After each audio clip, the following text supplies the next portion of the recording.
Hi fab lovers, welcome back to my channel. Video को start करने से पहले अभी तक आप में से किसी ने मेरे चैनल को सब्सक्राइब नहीं किया है तो प्लीज़ चैनल को सब्सक्राइब, वीडियो को लाइक और नीचे कमेंट करते हुए ज़रूर बताइएगा कि आज का पार्ट आप लोग कैसा लगा। तो चलिए यीडिंग और मास्कमैन विंग के नेक्स्ट पार्ट को स्टार्ट करते हैं। लास्ट पार्ट में हमने देखा था कि विंग और लैन वांगजी की शादी होने वाली थी। अब हम आगे बढ़ते हैं। यहाँ पे विंग तो पहुंच चुका था उस जगह पे जहाँ पे उसे बैठना था, लेकिन लैन वांगजी अभी तक नहीं आया था। सभी लोग बहुत ज़्यादा क्यूरियस थे कि कब लैन वांगजी आए और कब विंग के मुँह से ये वेल हटे, क्योंकि सभी की उम्मीदों पे सभी की उम्मीद यही थी कि आज तो विंग ने अपने फेस पे कोई मास्क नहीं पहना हुआ, एटलीस्ट आज तो ऐसा नहीं करना चाहिए क्योंकि आज उसकी शादी है। फाइनली टाइम आ चुका था जब यहाँ पे पीस ने अनाउंस कर दिया था कि जो सेकंड पर्सन है, आई मीन जो सेकंड यार मैं ब्राइड तो नहीं बोल सकती सेकंड ग्रूम है, उसको यहाँ पे लेके आया जाए। यहाँ पे फाइनली लैन सिचेन और लैन शिरेन लैन वांगजी को लेके आ चुके थे और यहाँ पे लैन वांगजी का जो अटायर था ना, आए हाय, शायद पहली बार लोगों ने लैन वांगजी को किसी और कलर में देखा होगा, वो भी रेड कलर में। लैन वांगजी जब यहाँ पे पहुँचा था, हालांकि उसके हाथ में भी एक पंखा था जिससे वो अपने फेस को कवर कर रहा था, बट हाँ वो ट्रांसपेरेंट था जिसकी वजह से उसे सामने का व्यू दिख रहा था और वो देख के बहुत ज़्यादा शॉक्ड था। कोई ब्लैक अटायर में शादी करने के लिए कैसे आ सकता है? वो इसी वक्त अपने वेल को हटा के अच्छे से देखना चाहता था, बट लैंसी चन के उसने उसके हाथ को पकड़ लिया। उसके बाद बोला, मुझे पता है तुम क्या सोच रहे हो, लेकिन ये उनका रिचुअल है, ये उनके ट्रेडिशंस हैं, तो इसमें हमें कुछ नहीं करना है, प्लीज़ चुपचाप चलो। ऐसा कहते हुए वो लैन वांगजी को आगे बढ़ाने लगते हैं। लैन वांगजी भी वहाँ पे जा चुका था।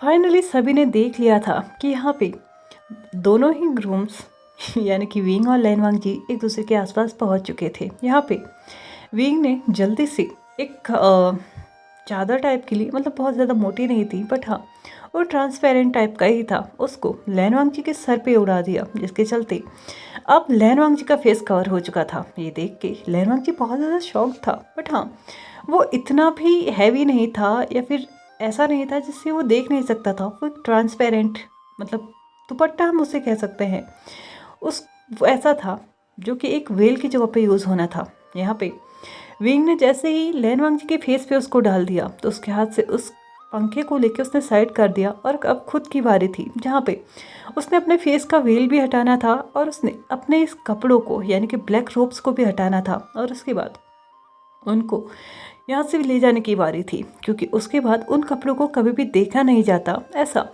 डिमॉन वर्ल्ड में सोचा जाता है, क्योंकि आज के बाद उसके जीवन में बहुत सारे कलर्स आने हैं। शादी के बाद ये माना जाता है कि असली रंगत, असली रंगों की जो बरसात होती है ना, वो शादी के बाद ही होती है। तो उसके बाद इस कालेपन का उनके जीवन में कोई काम नहीं होता। ऐसा नहीं है कि काला कपड़ा वो नहीं पहन सकते, लेकिन हाँ उस दिन जो काले कपड़े पहने जाते हैं उनको कभी देखा नहीं जाता है, या फिर उनको दूर फेंक दिया जाता है या फिर जला दिया जाता है। ऐसा डिमॉन वर्ल्ड में मानना था। जैसे ही विंग ने अपने वेल को हटाया, वैसे ही सभी लोग बहुत बड़ी निराशा में आ चुके थे, क्योंकि उन्हें लगा था कि शायद आज तो demonic cultivator the great master wing के फेस के दर्शन उन्हें हो ही जाएंगे। लेकिन उन्हें आज भी असफलता और निराशा ही हाथ लगी, क्योंकि विंग ने आज भी अपना फेस अपने मास्क से ही कवर अप कर रखा था। सभी लोगों ने जब विंग की तरफ देखा तो वो लोग अपने आप में ही ये सोचने लगे थे कि जब इसके फेस पे ऑलरेडी मास्क था तो उसने ये वेल से अपने फेस को क्यों कवर कर रखा था।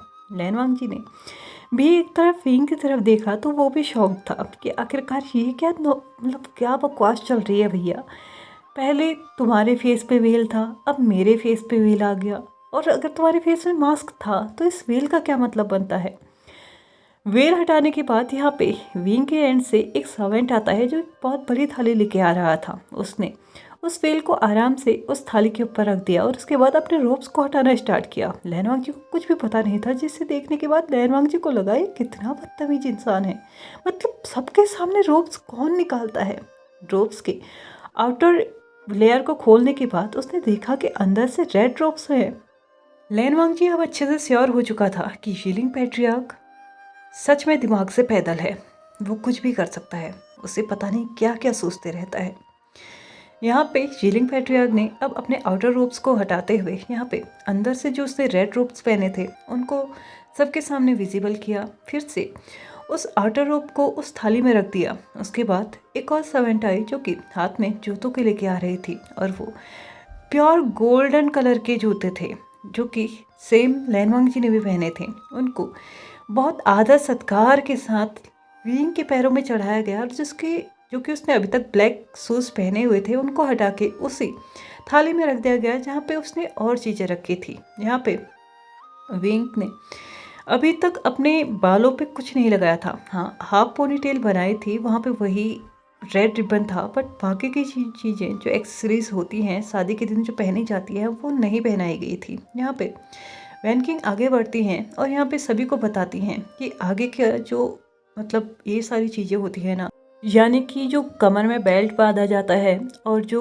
सर पे हेड एक्सेसरीज लगाई जाती हैं वो फैमिली मेम्बर्स ही लगाते हैं, लेकिन विंग के फैमिली मेम्बर में कोई नहीं रह चुका है मेरे अलावा। मैं भले ही उसकी दोस्त भी हूँ और उसकी महारानी भी हूँ, इसलिए ये मेरे अलावा कोई और नहीं कर सकता। ऐसा कहते हुए वो कुछ दासियों को अपने साथ यानी कि अपने पीछे पीछे लेके वहाँ पे पहुँच जाती है। वहाँ पे जाने के बाद वो कुछ हेड एक्सेसरीज विंग के सर पे लगाती है। उसके बाद वेस्ट बेल्ट बांधने के बाद फाइनली विंग तैयार था यहाँ पे अब वॉल्स लेने के लिए।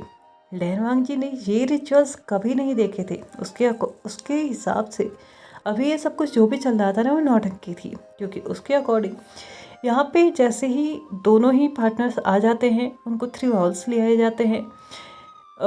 एल्डर्स के सामने बो डाउन होके उनका आशीर्वाद लेना होता है और सभी एल्डर्स को प्रणाम करके उनका आशीर्वाद लिया जाता है। सभी लोग कॉन्ग्रेचुलेट करते हैं, गिफ्ट्स मिलते हैं और ख़त्म। इसके अलावा कुछ भी नहीं होता। लेकिन अब जो इनकी सिस्टम चल रहे थे ना वो काफ़ी लॉन्ग टर्म चल रहे थे। उनका ख़त्म होना नामुमकिन सा लग रहा था। उससे लगा था कि शायद ये मेकओवर होने के बाद अब फाइनल टाइम आ ही जाएगा जहाँ पे अब विंग और उसके वाउल्स स्टार्ट हो जाएंगे, और बाकी सभी को भी यही लगा था। बट यहाँ पे विंग लैन वांग जी की तरफ देखते हुए बोलता है, हमारी शादी की रीति रिवाज शुरू हो इससे पहले तुम्हें कुछ परीक्षाएं देनी होंगी जो कि हमारे डिमॉन वर्ल्ड की ही परंपराएं हैं, वो तुम्हें निभानी होंगी। तो यहाँ पे लैन वांग जी विंग की तरफ देखते हुए बोलता है, अब ये क्या कराने वाला है, अब कौन सी परीक्षाएं हैं। तो यहाँ पे वैन किंग जो कि ऑलरेडी वहाँ पे थी, यहाँ पे विंग लैन वांग जी की तरफ देखते हुए बोलता है, जैसे कि तुम पहले से जानते हो एक महाराज को कितनी भी महारानियाँ रखने का पूरा अधिकार है, इसलिए हर एक नई आने वाली महारानी को ये साबित करना पड़ता है कि वो पुरानी वाली से बेहतर है। इसी के आधार पे हर किसी के बीच में चयन होता है कि अंत में असल महारानी कौन बनेगी। इसलिए तुम्हें पहले वैन किंग के साथ मुकाबला करना होगा, क्योंकि तुम्हें यह साबित करना होगा कि तुम वैन किंग से बेहतर हो। अगर तुम ये नहीं कर पाए तो लेंस एक्ट में तुम्हें वैन किंग से बड़ा ओहदा नहीं दिया जा सकता। तुम कुछ भी कर लो उसके बाद तुम्हारा ओहदा वैन किंग से पीछे ही रहेगा। तो यहाँ पे लैन वांग जी अपने दांत पीसते हुए बोलता है, मुझे ये स्वीकार है, मैं वैन किंग से नीचे रहना ही पसंद करूँगा। तो यहाँ पे विंग लैन वांग जी की तरफ देखते हुए बोलता है, माफ़ करना, इसमें तुम्हारी मर्जी नहीं चल सकती, तुम्हें तुरंत करना होगा। तुम्हें ये साबित करना होगा कि तुम उससे बेहतर हो, भले ही ये तुम चाहो या ना चाहो। ये हमारे परिवार के, हमारी दुनिया के यही परंपराएं हैं और तुम्हें निभानी होंगी।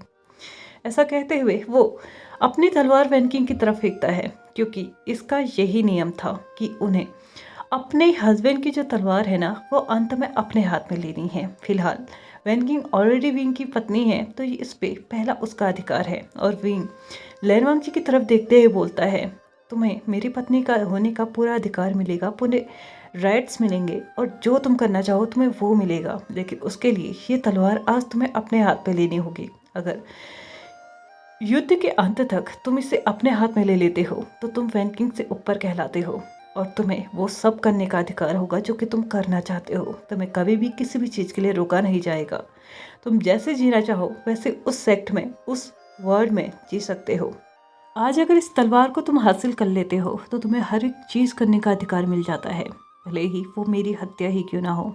अगर इस तलवार को जीतने के बाद तुम एक बार मेरे सामने आके ये बोलते हो कि तुमने उस तलवार को जीता है और इस अधिकार के चलते तुम्हें मुझे मारने का अधिकार है, तो तुम बिना किसी हिचकिचाहट के ये कर सकते हो। लेकिन उसके लिए आज तुम्हें इसे अपने हाथों में लेना होगा। लैन वांगजी थोड़ी देर सोचता है, उसके बाद विंग से बोलता है, तो क्या इसके बाद मुझे इसका भी अधिकार मिलेगा कि मैं तुम्हारे गुप्त जगहों पे भी जा सकता हूँ? तो यहाँ पे विंग अपने सर को हिलाते हुए हाँ में आंसर करता है। उसके बाद बोलता है, लेकिन तुम्हें जीतना होगा।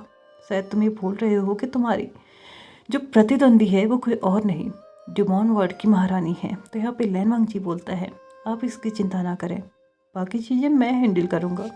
ऐसा कहते ही वो किसी की तरफ इशारा करता है और सामने से एक सर्वेंट जो कि लैन वांगजी की तलवार को अपने हाथ में ला रहा था, जो कि अपने हाथ में जो थाली था उसमें लेके आ रहा था, क्योंकि आज उसकी शादी थी तो उसको तलवार रखने का फ़िलहाल के लिए कुछ टाइम के लिए कोई परमिशन नहीं थी।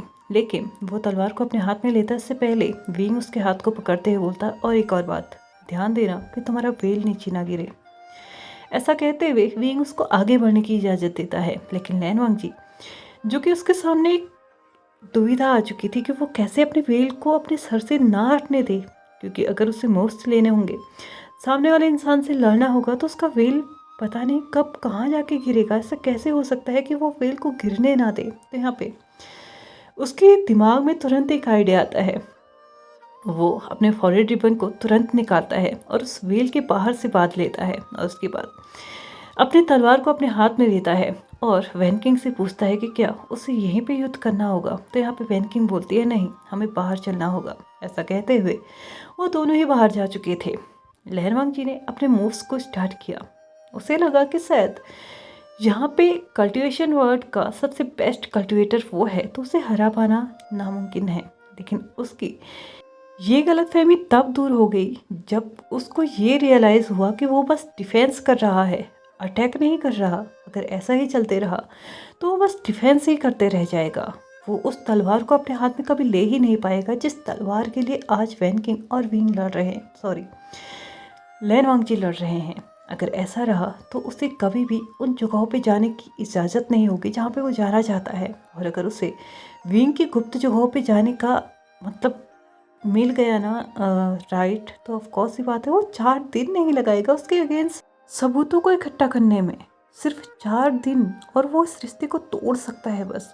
अगर उसे पूरा मौका मिला तो वो ब्यूरियल माउंट को पूरे अच्छे तरीके से छान टटोल सकता है। इसलिए उसे उस तलवार को अपने हाथ में तो लेना होगा। लेकिन शायद उसने वैन किंग को थोड़ा सा कम आंका था। यहाँ पे वैन किंग और विंग के बीच में इस बारे में पहले ही बात हो चुकी थी। वैन किंग ने बोला था कि वो उस तलवार को आसानी से जाने देगी, लेकिन विंग ने वैन किंग के सामने ये स्ट्रिक्टली बोल दिया था कि कुछ भी हो जाए उस तलवार को कभी भी लैन वांगजी के हाथ मत लगने देना। इसलिए नहीं कि वो उस पर ट्रस्ट नहीं करता है, ऑफ कोर्स सी बात है, वो लैन वांगजी पे बहुत ट्रस्ट करता है, लेकिन वो चाहता है कि लैन वांगजी अगर उस तलवार को चाहता है तो उसे उसके लिए बहुत ज़्यादा मेहनत करनी होगी। लगभग आधा घंटा निकल चुका था और ये जो युद्ध का टाइम था वो सिर्फ और सिर्फ 35 मिनट का था, यानी कि अब सिर्फ 5 मिनट बच चुके थे। अगर इस 5 मिनट में लैन वांगजी ने उस तलवार को अपने हाथ में नहीं लिया तो ब्यूरियल माउंट की बागडोर उसके हाथ में नहीं आएगी। उसको ब्यूरियल माउंट की बागडोर की कोई मतलब इससे कोई मतलब नहीं था। उसे बस वो चीज़ें चाहिए थी जिससे वो विंग के अगेंस्ट कोई चीज़ें इकट्ठा कर सके, और वो तभी हो सकता है जब वो ब्यूरियल माउंट की एक एक जगह पे जाने का अधिकारी हो।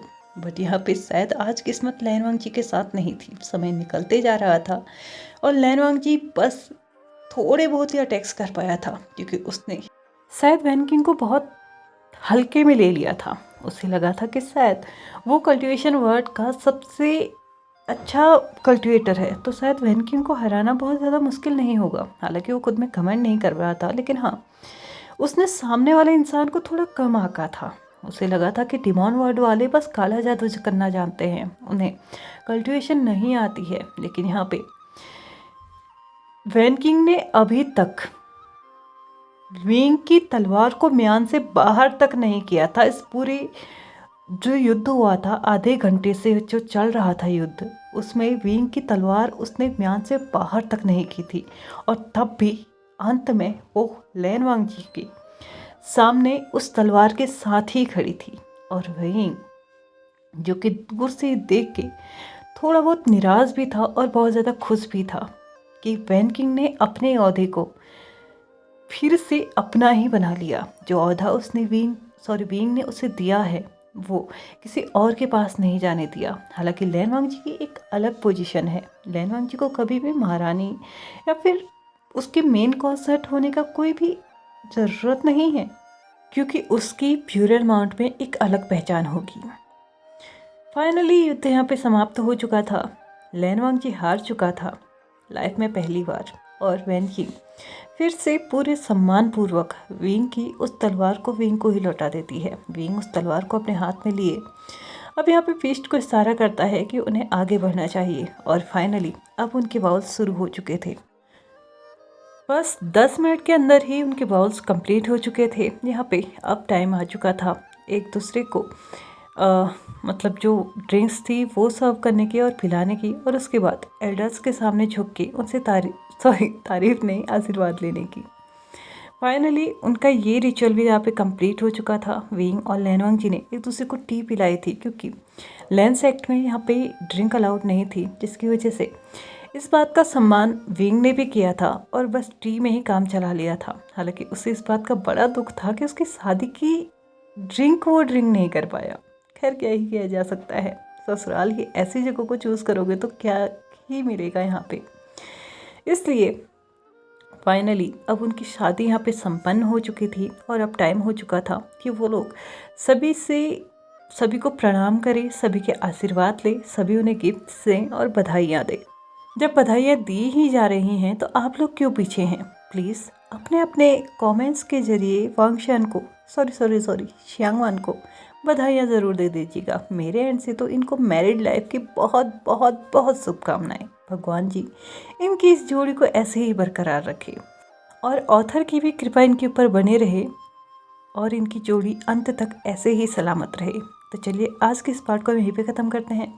वीडियो पसंद आया तो please like share subscribe and comment करते हुए जाइएगा। Thank you so much for watching my video and bye bye.